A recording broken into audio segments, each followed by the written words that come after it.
Okay, today is a very special day as I record this on September 12th, 2025. 30 years ago today, the BMW E39 made its global debut at the Frankfurt Motor Show. So today is not about telling you which E39 to buy or whether you should get the 6-cylinder or the 8-cylinder or regurgitating horsepowers and all that. Today is touching on the legacy of the BMW E39. Now, I still remember the very first time the E39 caught my attention. I still remember I think, 17 years old or 18 years old, sitting in the car. And I remember distinctly it was a maroon color facelift model around evening time. And that car was driving around just with the 4 angel eyes switched on. That's it. Just the small light switched on. And I remember I was absolutely mesmerized by that sight. And that in also is a major part of the E39's legacy, because the E39 was the car that pioneered, that popularized the concept of a lighting signature.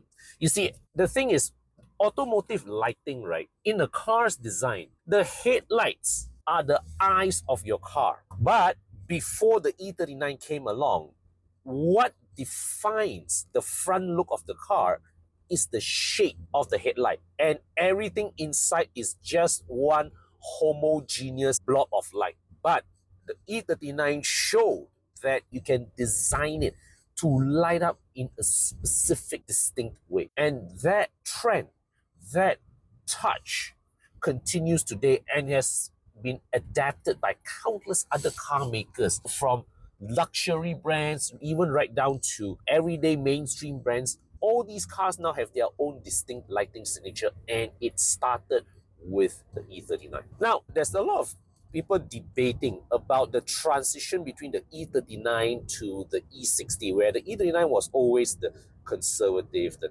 timeless design, and then the E60 was the more polarizing look. The E60 was a more love it or hate it design. And the E60 is considered one of Chris Bangle's signature designs after the Fiat Coupe. When you talk about Chris Bangle, they will think of the Fiat Coupe, they will think of the E65, they will think of the E60. But did you know that Chris Bangle was also involved in the E39? Now, the E39 was designed by Joji Nagashima. He was also responsible for the E36, he was also responsible for the Z3, he was also responsible for the E90. So Joji Nagashima was the chief designer who designed the E39. But it was Chris Bangle who signed off, who put his signature and said, approve. And it is therefore thanks to Chris Bangle that the E39 looks the way it does today. Because if he did not sign approve, E39 would have looked like something else. And this gives us new context, new insight onto what went through Chris Bangle's mind, because he was the one who signed the E39 off. He was there before the E39 rolled out, which means that his thought process on designing the successor model was already underway when this guy was in development. So what this means is that this explains why the E60, design-wise, is such a radical departure from the format, because Bangle was here to see this car develop. He would have, at that point in time, had thoughts, how would I change this for the next one? And that, well, led us to the gestation of the E60. From E39 to E60, I was always under the impression that each successive model generation, as is usually the case, BMW would have sold more and more cars. So you would have expected that the E39 to sell a certain number, then they would have sold more E60s, they would have sold more F10s, and they would have sold more G30s. But just this morning, I saw this graph from BMW Blog, which is a very reputable online publication. And they showed something very, very fascinating. They showed a graph, E39 sedan production. So they took out the touring product numbers, right? E39 sedan productions. Did you know that the E39 was, according to this data, was and still is the best-selling 5 Series sedan of all time? Yeah, I kid you not. See, they sold 1.22 million units of the E39 sedan, all right? And then after that, there were 200 over 1,000 touring numbers. But they sold only 1 million plus E60s. And what shocked me to discover was that they sold even less F10s. And then my mind thinking, no way, cannot be, right? So BMW claims that they sold over 2 million F10s. That is true.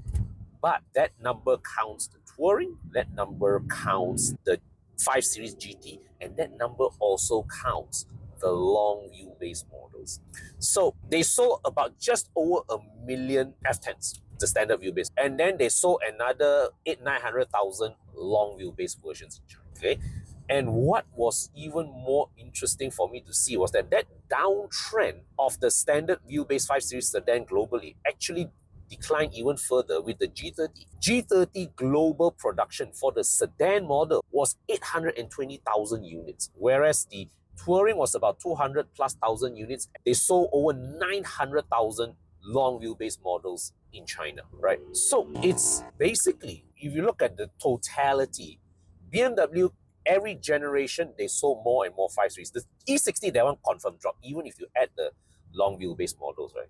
E60 confirmed drop. But E60 to F10 to G30 increase. But the F10 and G30 numbers were propped up by the China long wheelbase models. And if you take out the China long wheelbase units, none of the E60 or F10 or G30 models sold as much as the E39. Yeah, that was a crazy stat that I just learned today. A lot of reviewers always mention that the E39 is the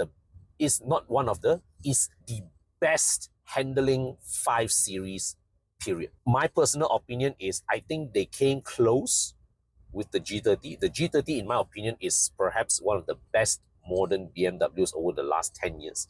But yeah, it is universally agreed almost by everybody that the E39 just struck the right balance in everything, ride and handling, dynamics, all that. So much so that even today, car makers continue to look at the E39 as the benchmark for road dynamics. And I distinctly remember back in 2006 when I was in Australia for a year of a student exchange program. I remember that was the year when Holden launched the Commodore VE, and they explicitly mentioned that the E39 was one of their key benchmark cars in developing the Commodore VE platform. And that was also why, after that, the Commodore VE, for all its pros and cons, almost also one of those cars that were highly praised for its dynamics.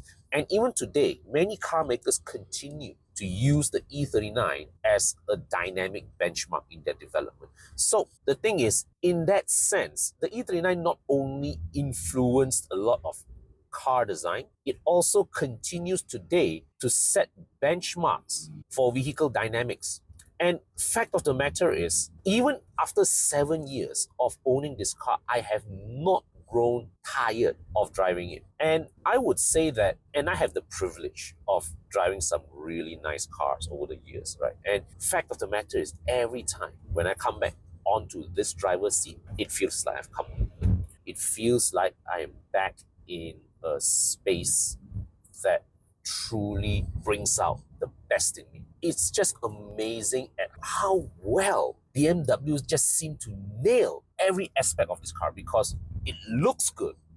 Even today, this car still looks fantastic. And the driving dynamics of this car is just confidence inspiring. And and performance wise, if you're looking at, say, anything above a 528 or a 530 with 190, 200 horsepower, the E39 is still a car that puts a lot of modern cars to shame, both in terms of performance, in terms of road holding, in terms of dynamics. So the thing is, the driving experience of this car certainly, even in the 30 years that has passed, it has not gone out of date. And in terms of the features available, let's put it this way.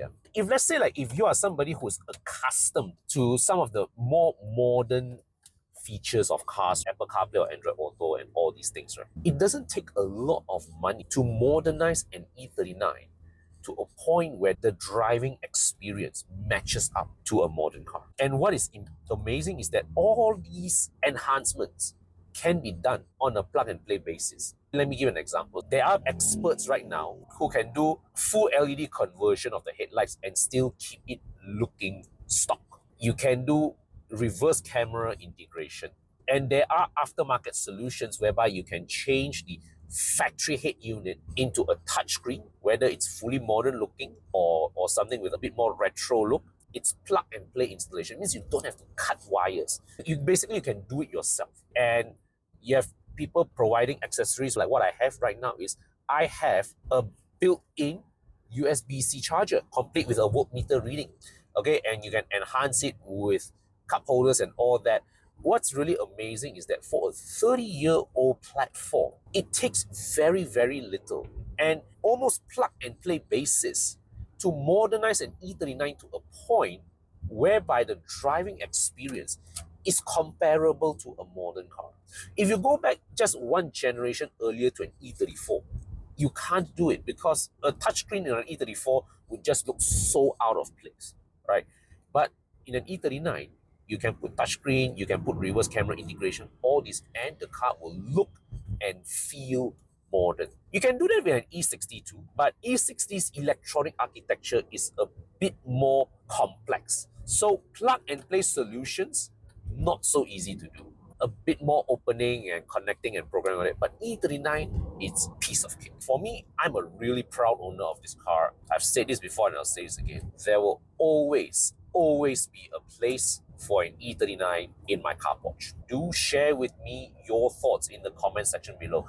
If you a fellow E39 owner from anywhere in the world, I'd like to hear from you. Share with me your experience owning the car. Or if you are somebody who aspires, who has been thinking about owning an E39, right? If you were like me, whereby you grew up, you saw this car and there's the inner child in you, go and get it. And then as a concluding remark, what really amazes me is that I think the greatest legacy of the E39 is that, yes, it's not the kind of classic that will fetch millions in an auction. But what I think the greatest legacy of the E39 is that it enabled this level of engineering greatness, of engineering sophistication, accessible at a very, very modest budget. Yeah, basically, an E39 is something that anybody can buy, and you can own and maintain this car without breaking your pockets. And the driving experience of this car really is, you've got to experience it. It's mind-blowing that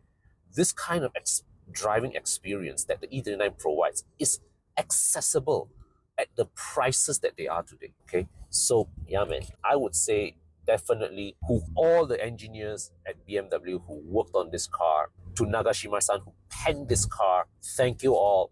Thank you for your great work in producing this truly, truly magnificent car. Okay, and yeah, share me your thoughts in the comment section below. I'll see you in the next video. Okay, so if you're looking for a platform to sell your car and you want to get back as much money as you can, well, I'm organizing a Sunday car market on 21st of September. So you can bring your car, park it there for free. And if let's say if you found a buyer, you can choose either to engage our team to assist you with the FACOM processing, JPJ name transfer for a fee, or you can do it yourself at completely no charge. Okay, if you're interested, there is the registration form in the description section below, and I look forward to seeing you on September 21st. Take care.